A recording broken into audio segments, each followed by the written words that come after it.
Oras po natin mga igan, alas 6:19 na, lumubog po ang isang cargo vessel.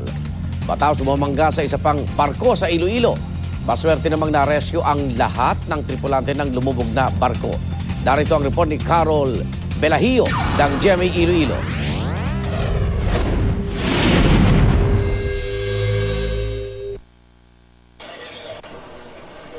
Madilim pa ang paligid kahapon ng umaga nang pumalaot ang news team sakay ng motorboat papunta sa gitna ng Iloilo at Guimaras. Ito ay para malaman ang sitwasyon ng nagpapatuloy na pag-rescue sa mga crew ng lumubog na cargo vessel. 5:50 ng umaga nang makatanggap ng tawag ang Coast Guard Iloilo mula sa kapitan ng cargo vessel na MV Sportivo. Papalubog na raw ang kanilang barko. Agad na nag-dispatch ng search and rescue team ang Coast Guard sakay sa 2 pasaherong pump boats. Kwento ng kapitan, nagulat na lang ito na sa kanyang pagkagising, iba na ang pwesto ng kanilang barko.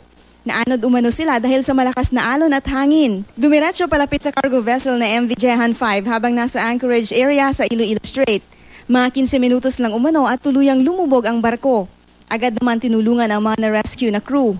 Sa investigasyon ng Coast Guard, nagkaroon ng engine malfunction kaya hindi agad nakailag ang MV Sportivo. 28,000 sako ng abono ang karga ng lumubog na barko na papunta sana ng Palawan. Tinututukan ngayon ang posible oil spill na mangyayari kung hindi agad makukuha ang kargang bunker fuel nito. May report kami natanggap na mayroong mga oil sheen.